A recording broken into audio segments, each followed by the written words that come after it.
करती क्या है, अपना ही स्तन का दूध जो होती है अपने पिता को पिलाती है ताकि हमारे पिता को कुछ हो ना, हमारे पिताजी जिंदा रहे। और नमस्कार, ईरान के एक जेल में बंद एक बूढ़ा बुजुर्ग जिसकी उम्र लगभग 50 के ऊपर होती है, जब उसके सामने उसकी बेटी पहुंचती है तो भूख और प्यास से तड़प रहा वह व्यक्ति अपने बेटी के सामने इस प्रकार दौड़ता है कि जैसे छोटा बछड़ा एक अपने माँ का दूध पीने के लिए दौड़ता है। दरअसल ये कहानी ईरान की है और ईरान में एक व्यक्ति को पिता की मौत के लिए सजा दी जाती है। यानी कि एक पिता के दो बेटे होते हैं और उस व्यक्ति को सजा दी जाती है, यानी कि कोर्ट सजा सुनाता है उस बूढ़े व्यक्ति को कि इसे ना तो भोजन दिया जाए, ना तो पानी दिया जाए, ना तो कपड़े दिया जाए, ना तो खाने के लिए कोई चीजें, ना तो कोई वस्तु दिया जाए। अर्थात इस व्यक्ति को ऐसे ही कारावास यानी जेल में बंद कर दिया जाए और जैसे जैसे इसे भोजन नहीं मिलेगी इसकी एनर्जी ऑटोमेटिकली डाउन होगी। जब एनर्जी डाउन होगी तो उसकी धीरे धीरे मृत्यु हो जाएगी। तो कोर्ट कुछ इस प्रकार से उसे मौत की सजा सुनाता है। अब वहां पर जो यह व्यक्ति ईरान के जेल में बंद होता है, जब उसे सजा सुना दिया जाता है, जब वो जेल में बंद हो जाता है तो उसकी एक बेटी होती है। क्योंकि जब कोर्ट में वो व्यक्ति बंद होता है तो उससे मिलने के लिए एक नियम निर्धारित होता है कोर्ट के द्वारा। हफ्ते में या 15 दिन में घर का कोई एक गार्जियन यानी व्यक्ति आपसे आके मिल सकता है। तो उसकी एक बेटी थी। उसी समय उसकी जो बेटी थी अपने एक बच्चे को जन्म दी थी और वो जो उस बूढ़े व्यक्ति की बेटी थी वो बराबर अपने पिता के पास आती थी, जिससे बाद में जेलरों की उस पे बराबर नजर रहती थी। कब इस व्यक्ति को फांसी की सजा होगी, कब इस व्यक्ति की मौत होगी। लेकिन जेलर ये देखता है कि वो जो बूढ़ा व्यक्ति होता है उसकी एनर्जी डाउन नहीं होती। अर्थात वो व्यक्ति वैसे ही एनर्जी जैसे पहले थी वैसे ही रहता है और वो व्यक्ति न तो मरने के कगार पे आता है, न तो उस व्यक्ति की एनर्जी डाउन होती है। अब जेलर हैरान हो जाता है कि आखिर में इस व्यक्ति के अंदर की एनर्जी डाउन क्यों नहीं होती, इसका कारण क्या है। बाद में जब पता लगाया, जेलर जब पता लगाता है तो देखता है कि वो जो लेडी होती है, वो जो उस बूढ़े व्यक्ति की जो बेटी होती है, वो बराबर अपने पिता के पास आती है और वो सोचती है कि हमारे पिता की मौत ना हो और हम अपने पिता को भोजन तो नहीं दे सकते। क्योंकि जब वो पिता की बेटी अपने पिताजी को भोजन कुछ ले आती है तो जेल में जाने से पहले जेलर के द्वारा उसकी इतनी जांच पड़ताल की जाती है कि उसके पास कोई भी चीज न रहे, कोई भी खाने की वस्तु न रहे, तब ये अपने पिताजी से मिलने जाए। अब वो बेटी क्या करे, उसके पास कुछ रहता भी नहीं तो कैसे कुछ सामान लेके जा सकती है। तो बाद में देखा यह गया कि जब उसके पास जब कुछ नहीं रहता, जब वो बराबर अपने पिता से की बेटी जब उससे मिलने आती है तो वो सोचती है कि आखिर में हम अपने पिताजी को क्या दें कि हमारे पिताजी कुछ हो न और हमारे पिताजी बराबर स्वस्थ रहें और जिंदा रहें। तो वो जो पिता की बेटी है वो क्या करती है कि अपने अपना ही दूध अपने पिता को पिलाती है।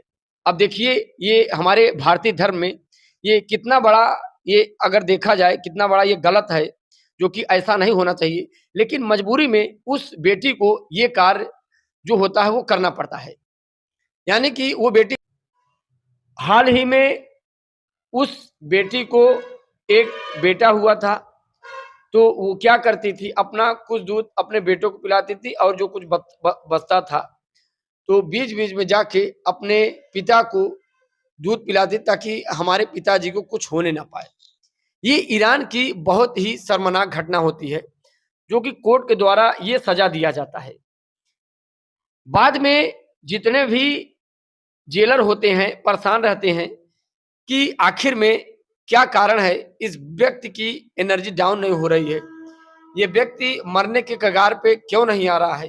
क्योंकि कोर्ट के द्वारा एक नियम दिया गया है, इतने समय में इस व्यक्ति की जो एनर्जी होगी वो डाउन हो जाएगी। अब होता क्या है, जेलर सिक्योरिटी हाई कर देता है कि आखिर में पता लगाया जाए कि बूढ़ा व्यक्ति, इस व्यक्ति के पास कौन आता है, कौन ऐसा इस व्यक्ति को प्रोटीन मिल रहा है, कौन इस व्यक्ति को भोजन दे रहा है कि इस व्यक्ति की जो है एनर्जी डाउन नहीं हो रही है। जो भी आता है उस बूढ़े व्यक्ति से मिलने के लिए हर व्यक्ति की वो जेलर खुद जांच पड़ताल, खुद चेकिंग करना शुरू कर देता है। उसी बीच जब उस बूढ़े व्यक्ति की बेटी आती है तो वही जेलर चेक करना शुरू करता है। जितने भी जेल के हवलदार होते हैं, कांस्टेबल होते हैं, बोलते भी हैं कि जेलर साहब आप इतने बड़े ऑफिसर हैं, आप इस बेटी कैसे चेक कर सकते हैं? इसकी तो एक लेडीज महिला ही चेकिंग कर सकती है। ये भी कहीं न कहीं नियम के विरुद्ध था। तो जेलर कहता है नहीं, इस व्यक्ति के देखते हुए कोर्ट ने हमें आदेश दिया है कि हम ही सीसीटीवी कैमरे के सामने इस व्यक्ति की जांच करेंगे। बाद में होता क्या है, वो व्यक्ति ही जांच करता है और जब जांच करता है तो देखता है कि उस बेटी अपना खुद स्तन का दूध अपने पिता को पिलाती है। तो उस बीच जब जेलर वहां पहुंचता है तो वो जेलर जब देखता है तो वो शर्म से अपना सर नीचे कर लेता है और वो देख नहीं पाता, वहां से वो चुप्पे निकल जाता है।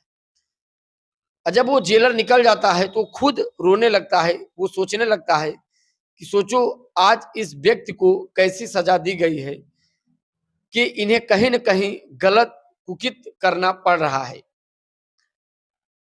बाद में ये खबर जब कोर्ट में जाती है तो कोर्ट में ये पुनः शिकायत जाती है। तो जज जब उस बेटी से पूछता है तो बेटी कहती है कि जेलर साहब हमें कुछ भी करना पड़े, हम अपने पिताजी को मरने नहीं देंगे।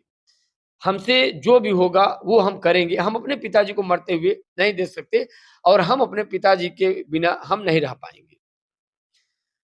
तो कोर्ट के द्वारा ये मना किया गया था कि हमारे पिताजी को भोजन न दिया जाए, न तो कुछ भी न दिया जाए। लेकिन इस चीज के लिए इस तरीके से नहीं मना किया गया था, इसलिए हम ये चीज करते थे। कहीं न कहीं जज भी ये चीज सुनकर हैरान हो गया कि हाँ, ये बेटी सही कह रही कि आखिर में इस चीज के लिए तो हमने नहीं मना किया था।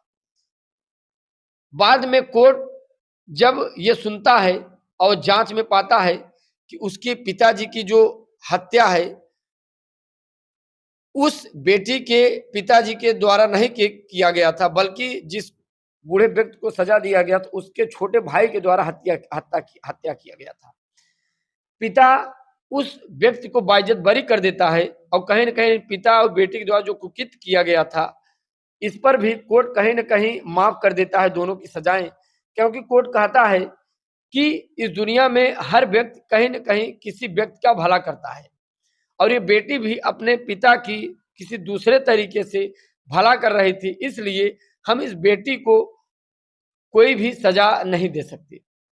तो इस प्रकार कोर्ट के द्वारा उन दोनों को बाइज्जत बरी किया जाता है और ये बताया जाता है कहीं न कहीं ये अगर कहानी देखा जाए, ये घटना कहीं न कहीं जो होती है हमें सीख देती है कि जो बेटी अपने पिताजी के साथ की और बाद में वो दोनों छूट गए, तो आप भी अगर कहीं न कहीं पता लगाओगे, तहकीकात करोगे, यदि आपके कुछ भी होंगे व्यक्ति गलत नहीं है तो गलत को सजा नहीं दिया जाएगा।